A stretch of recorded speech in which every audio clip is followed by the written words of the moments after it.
Hi guys, welcome back to commerce channel. तो आज के इस वीडियो में हम बात करने वाले हैं एक्सेल में आने वाले एरर्स के बारे में। जैसे कि आप जब कोई डेटा प्रिपेयर करते हो या फिर कोई फॉर्मूला अप्लाई करते हो, तब आपके पास बहुत सारे एरर्स आ जाते हैं। तो उन एरर्स का क्या मतलब होता है और उनको कैसे सॉल्व करना है, तो ये सब हम आज की वीडियो में जानने वाले हैं।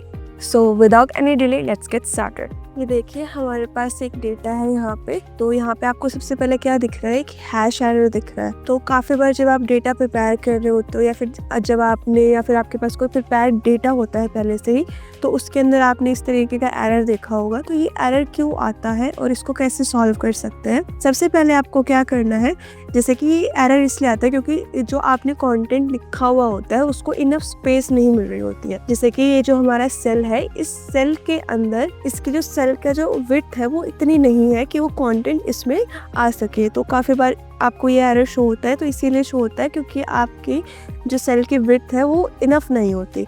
तो हमें क्या करनी पड़ेगी, इस जो हमारे कॉलम की पूरी सेल की विड्थ को इंक्रीज़ करना पड़ेगा। तो इंक्रीज़ आप कर सकते हो, आप यहाँ से साइज़ है उसको इंक्रीज़ कर सकते हो। तो जैसे मैंने इसकी साइज़ को इंक्रीज़ किया, वैसे ही आपके पास क्या आ गया है, जो हैश एरर था वो रिमूव हो गया। ठीक है, तो ये आपको क्या करना पड़ेगा, या फिर आप डबल क्लिक कर सकते हो। डबल क्लिक करने से भी वो क्या हो जाएगा, आपका उस स्पेस अपने आप ले लेगा। या फिर आप क्या कर सकते हो, ऑटो फिट का यूज़ कर सकते हो आप इसके अंदर। ठीक है, उसके बाद आता है नेक्स्ट हमारे पास हैश नेम का एरर। तो आपके डेटा में कभी भी हैश नेम क्वेश्चन मार्क का एरर जब भी आएगा, तो वो एरर क्यों आता है और उसको सॉल्व कैसे करते हैं। जैसे कि मैंने यहाँ पे क्या करा है, यहाँ पे टोटल निकाला है और एवरेज निकाला है। ठीक है, तो जैसे मैं इस पर क्लिक करती हूँ तो यहाँ पे मैं क्या कर रही थी, इनका सम निकालने की कोशिश कर रही थी। बट यहाँ पे क्या हो गया कि मैंने सम को पूरा कंप्लीट नहीं लिखा, मतलब कि इनकम्प्लीट छोड़ दिया। जब आप किसी फॉर्मूले को इनकम्प्लीट छोड़ देते हो, मतलब कंप्लीट नहीं लिखते हो, अच्छे से नहीं लिखते हो, तब आपके पास हैश नेम का एरर आ सकता है। तो उसको सॉल्व करने के लिए आपको क्या करना पड़ेगा, इसको कंप्लीट अच्छे से लिखना पड़ेगा। तो मैंने यहाँ पे बैक स्पेस किया और is equal to sum, tab press किया और ये मैंने यहाँ पे इसको ऐड कर दिया एंड ब्रैकेट को बंद कर दिया एंड एंटर प्रेस कर दिया। देखिए, अब ये एरर शो नहीं हो रहा है। तो ये एरर क्यों शो हो रहा था, क्योंकि मैंने उस फॉर्मूले को कंप्लीट अच्छे से नहीं किया था, अच्छे से राइट नहीं किया था, इसीलिए मेरे पास वो एरर शो हो रहा था। ऐसे ही हमारे पास एवरेज के अंदर भी ये सेम इशू आ रहा है कि मैंने इस एवरेज के जो फॉर्मूला था उसको अच्छे से नहीं लिखा, कंप्लीट स्पेलिंग नहीं लिखी है इसकी। तो इसको कैसे करना है, आपको is equal to average tab और ये जो आपके मार्क्स है इनको सेलेक्ट करना है एंड ब्रैकेट को बंद कर देना है एंड एंटर प्रेस कर देना है। देखिए, जो आपका एरर था वो रिजॉल्व हो गया। तो एरर किस लिए आ रहा था वो आपको पता चल गया होगा कि आपने जो अपना फॉर्मूला अप्लाई किया था वो अच्छे से नहीं लिखा था, कंप्लीट उसको नहीं लिखा था। तो जैसे अगर आप मिडिल में कोई भी ऐसे फॉर्मूला छोड़ दोगे तो आगे आपके पास ये एरर शो हो सकता है। तो अगर इन फ्यूचर ये एरर शो हो तो आप एक बार फॉर्मूला को चेक कर लीजिए, उसकी स्पेलिंग को चेक कर लीजिए कि वो सही है या नहीं है। नेक्स्ट हमारे पास आता है वैल्यू एरर। तो ये एरर जब भी आपके पास आता है तो वो क्यों आता है और इसको हम कैसे सॉल्व करेंगे। तो वैल्यू एरर जब आएगा तब आप न्यूमेरिकल वैल्यू के साथ साथ कोई भी टेक्स्ट अगर आप उसको ऐड कर लेते हो, उसको ज्वाइन कर लेते हो, तो उस केस में आपके पास क्या एरर आ जाता है। मीन्स इस केस में क्या करना पड़ेगा, जब भी आप कोई फॉर्मूला यूज़ करते हो, जैसे कि मैंने यहाँ पे कोई सम के लिए कोई फॉर्मूला यूज़ करूँगी मैं, तो सम फॉर्मूला करते टाइम मुझे कोई भी एक्स्ट्रा टेक्स्ट नहीं लेना है। अगर आप सिर्फ वैल्यूज़ लेते हो तो ये आपका जो एरर है, वैल्यू एरर, वो सॉल्व हो जाएगा। तो ये इसीलिए आता है जब आप वैल्यू के साथ साथ कोई भी टेक्स्ट ले लेते हो। तो सबसे पहले आपको देख लेना है कि आपने कोई टेक्स्ट तो नहीं ले रखा है, या गलती से जब आपके कोई डेटा के अंदर टेक्स्ट आ गया हो तो उसको हम क्या कर देंगे, यहाँ पे रिमूव कर देंगे। और उसको किससे रिमूव करेंगे, जो भी हमारा नंबर होगा उससे रिमूव कर देंगे एंड देखिए ये एरर आपके पास सॉल्व हो जाएगा। तो ये आप मेक श्योर कर लीजिए कि आपने जब फॉर्मूला अप्लाई किया था तो उस टाइम आपने कोई बाय मिस्टेक टेक्स्ट तो नहीं ले लिया है नंबर के साथ साथ। तो अगर आपने लिया होगा तो आप उसको हटा दीजिए एंड आपका जो एरर था वो सॉल्व हो जाएगा। नेक्स्ट हमारे पास आता है #div/0 का हमारे पास एक एरर शो होता है। तो ये एरर क्यों शो होता है, जब हम किसी को 0 से डिवाइड करते हैं तो उस केस में आपके पास क्या आ जाता है, ये एरर आ जाता है। जैसे कि मैंने यहाँ पे एक डेटा ले रखा है और एक डेटा 2 ले रखा है। तो मैंने क्या किया है, यहाँ पे डेटा 1 को डेटा 2 से डिवाइड किया है, तो हमारे पास क्या आ गया, रिजल्ट आ गया। बट यहाँ पे सेकंड पे जब मैंने क्या किया, 7 को 0 से डिवाइड किया, तब मेरे पास क्या हो गया, #div/0 का मेरे पास क्या आ गया, एरर आ गया।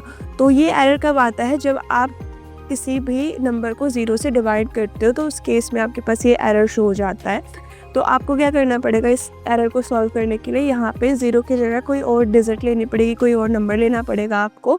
अदरवाइज़ अगर आप 0 से ही करोगे तो 0 होगे तो आपके पास सेम एरर शो होने लग जाएगा।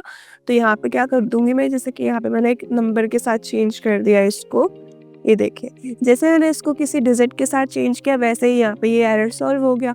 तो आपको क्या करना पड़ेगा, इसको चेंज करना पड़ेगा, अदरवाइज़ ये एरर आपके पास सेम आता ही रहेगा। ठीक है, इसको सॉल्व करने के लिए और कोई तरीका नहीं है। इसको सॉल्व करने का यही तरीका है, या तो आप इसको 0 से डिवाइड ही ना करो उस नंबर को, या फिर अगर आपको डिवाइड करना है तो किसी और नंबर से आपको डिवाइड करना पड़ेगा।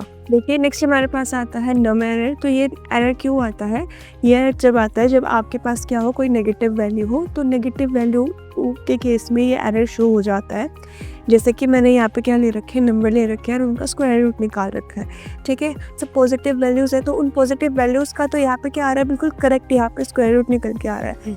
बस इस नेगेटिव वैल्यू का क्या आ रहा है, इस केस में एरर शो हो रहा है।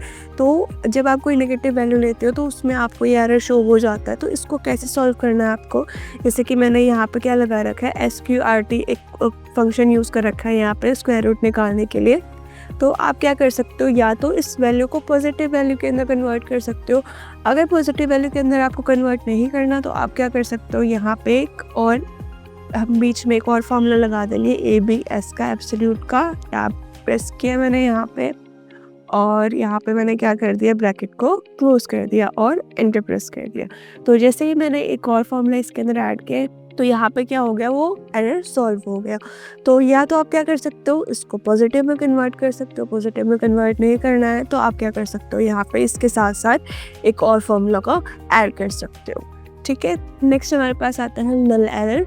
तो ये एरर कब आता है, किस केस में आता है, कि जैसे हमने ये क्या ले रखा है, यहाँ पे स्टूडेंट ले रखा है और इनके मार्क्स को मैं टोटल कर रही थी, बट ये क्या आ गया मेरे पास, यहाँ पे नल एरर शो कर गया। क्यों कर गया, क्योंकि यहाँ पे देखिए आप फॉर्मूला बार में कि यहाँ पे मैंने जो सेल्स है वो सिलेक्ट कर रखी है, बट इनका जो सेपरेट करने के लिए मेरे पास क्या था, एक हम कॉलन यूज़ करते हैं, वो कॉलन साइन है वो मिसिंग है। तो उस केस में क्या हो जाता है, आपका जो फॉर्मूला आप अप्लाई कर देते हो, बट काफ़ी बार बाय मिस्टेक वो डिलीट हो जाता है या फिर मिसप्लेस हो जाता है। तो उस केस में क्या हो जाता है, काफ़ी बार नल एरर शो कर देता है। तो इसको आप सही कैसे कर सकते हो, आपको क्या करना है, यहाँ पे इस फॉर्मूला को रीराइट कर सकते हो। जैसे कि मैंने यहाँ पे सम दोबारा से करा और यहाँ पे मैंने इसको सेलेक्ट किया, ब्रैकेट को बंद कर दिया और एंटर प्रेस कर दिया, तो ये आपका शो हो जाएगा। अगर आपको ऐसे नहीं करना तो आप क्या कर सकते हो, जस्ट यहाँ पे फॉर्मूला बार में आओगे और यहाँ पे कीबोर्ड से जो कॉलन का जो साइन है वो आप यहाँ पे अप्लाई कर दोगे। तो जैसे आप अप्लाई करोगे वैसे ही जो एरर था वो आपका सॉल्व हो जाएगा। तो दोनों तरीके से हो जाता है। ठीक है, नेक्स्ट हमारे पास आता है #NA का, मतलब नॉट एप्लीकेबल का एक एरर शो होता है। तो काफ़ी बार जब आप फॉर्मूलाज टाइप करते हो, फॉर्मूलाज लिखते हो, तो आपके पास ये एरर शो होता है।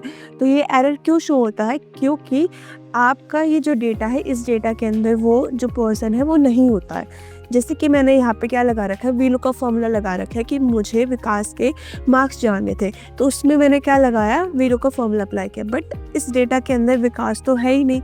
तो आप क्या कर सकते हो, उस केस में आपके पास क्या आता है कि नॉट एप्लीकेबल का एरर शो हो जाता है। और इसको कैसे सॉल्व कर सकते हो आप, जैसे कि यहाँ पे हम क्या लगा सकते हैं, वीलो कप के साथ साथ एक और फॉर्मूला यहाँ पे मैं ऐड कर देती हूँ, जैसे कि IFNA टैब। ठीक है, और यहाँ पे मैं लास्ट में क्या कर देती हूँ, कॉमा, इन्वर्टेड कॉमा, और यहाँ पे मैंने क्या लिख दिया, नॉट फाउंड, और बंद कर दिया है एंड ब्रैकेट को क्लोज कर दिया और एंटर प्रेस कर दिया। तो इससे क्या होगा, जैसे आपके पास बहुत बड़ा कंजस्टेड डेटा होता है, बहुत बड़ा डेटा होता है, कंपनीज़ में ले लो, आप स्कूल्स में ले लो, तो वहाँ पे तो आपके पास ऐसा डेटा होता है कि आपको जैसे नाम याद ही नहीं होते, या फिर आपने कोई बाय मिस्टेक गलत नाम लिख दिया और उसका बार बार चेक करे जा रहे हो, नोट एप्लीकेबल का एरर आ रहा है। तो आप क्या कर सकते हो, वीलुकअप के साथ साथ IFNA का भी एक फॉर्मूला अप्लाई कर सकते हो, जिससे आपको पता चल जाएगा आपके डेटा के अंदर ये जो आप सर्च कर रहे हो वो है ही नहीं। तो आपका टाइम भी नहीं वेस्ट होगा और आपका एरर भी सॉल्व हो जाएगा। नेक्स्ट हमारे पास आता है एक और एरर, जो आप डेटा वैलिडेशन के टाइम पे भी देखते होंगे कि जैसे कि आपके पास आपके शीट में कोई डेटा वैलिडेशन लगा हुआ है और आप बार बार में कुछ लिख रहे हैं तो एक एरर शो होता है या फिर एक मैसेज पॉपअप हो जाता है। जैसे कि मैं यहाँ पे क्या डाल रही हूँ, मैंने यहाँ पे कोई डेट मेंशन करी है, ठीक है। जैसे मैंने ये डेट मेंशन करी, यहाँ पे क्या एरर शो कर दिया, this value doesn't match the data validation restriction defined for this cell. मतलब कि इस सेल के अंदर क्या लगी हुई है, रिस्ट्रिक्शंस लगी हुई है कि ये डेट मैं यहाँ पे मेंशन नहीं कर सकती। और पर आपको क्या करना है, ये रिस्ट्रिक्शंस रिमूव करनी है। तो डेटा वैलिडेशन में कोई भी अगर आपने रिस्ट्रिक्शन लगा रखी है तो वो कैसे रिमूव करोगे आपको क्या करना है, सबसे पहले कैंसिल पर क्लिक करना है। उसके बाद यहाँ पे आपको डेटा टैब पे जाना है एंड यहाँ पे आपको कहाँ पे जाना है, डेटा वैलिडेशन पे जाना है। इस पर क्लिक करना है। क्लिक करने के बाद आपको कहाँ पे जाना है, डेटा वैलिडेशन पे। एंड यहाँ पे ये देखिए डेट के हमने क्या कर रखा है, वैलिडेशन क्राइटेरिया लगा रखा है डेट पे कि 1/12/2024 से 10/12/2024 तक ही डेट हम यहाँ पे मेंशन कर सकते हैं। तो आपको क्या करना है, सबसे पहले हम क्या करेंगे, इसको सिलेक्ट करेंगे जहाँ तक भी हमने ये डेटा वैलिडेशन लगा रखा है। उसके बाद दोबारा से यहाँ पे जाएंगे एंड हम क्या कर देंगे, इसको क्लियर ऑल कर देंगे एंड ओके प्रेस कर देंगे। तो ये जो भी मैंने यहाँ पे डेटा वैलिडेशन लगा रखी थी वो क्या हो जाएगी, यहाँ पे पूरी तरीके से रिमूव हो जाएगी। अब आप देखिए यहाँ पे मैं डेट डाल के दिखाती हूँ आपको एंड ये देखिए आप क्या कर सकते हो, इजीली कोई भी डेट यहाँ पे डाल सकते हो अपने रिक्वायरमेंट के अकॉर्डिंग।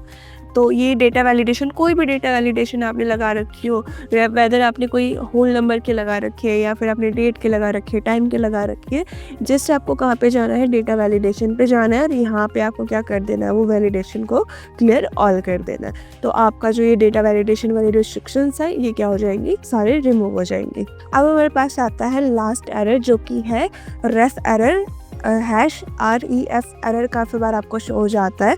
तो जैसे कि मैंने यहाँ पे क्या ले रखी है, इनकम एक्सपेंसेस सेविंग ले रखी है और यहाँ पे मैंने क्या कर रखा है, यहाँ पे कोई फॉर्मूला अप्लाई कर रखा है, ठीक है। तो आप क्या कर दो, इन दोनों कॉलम में से कोई भी एक कॉलम को डिलीट कर दो। तो जैसे आप इन दोनों कॉलम में से कोई भी एक कॉलम डिलीट करते हैं, यहाँ पे मैंने एक कॉलम को क्या कर दिया, डिलीट कर दिया। तो जैसे मैंने डिलीट कर दिया यहाँ पे क्या हो गया, आपके पास सिर्फ एरर शो हो गया। मतलब कि जो भी आपने इनकम और एक्सपेंस लिए थे उनके बेसिस पे आपने क्या निकाली थी, सेविंग निकाली थी।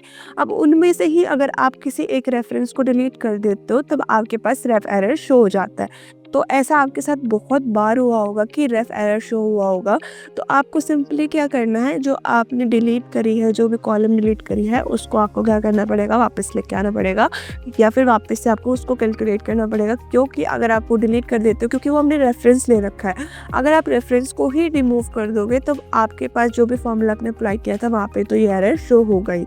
तो मेक श्योर कर लीजिए कि आपने जो भी डिलीट किया है, जो भी कॉलम डिलीट करी है उसको आप रीराइट कर लीजिए या फिर उसको वापस ले आइए, ठीक है। तो आपका जो ये एरर था वो सॉल्व हो जाएगा। तो इसी तरीके से आपके पास एक्सेल में बहुत सारे एरर्स आते हैं। तो आई होप आपको अच्छे से समझ में आ गया होगा कि इन एरर्स का क्या काम होता है, क्यों एरर आते हैं, इस तरीके के एरर क्यों आते हैं और आपको इनको कैसे रिजॉल्व करना है। तो अब हम मिलते हैं नेक्स्ट सेशन में। Till then bye bye, take care and don't forget to like, share and subscribe the channel.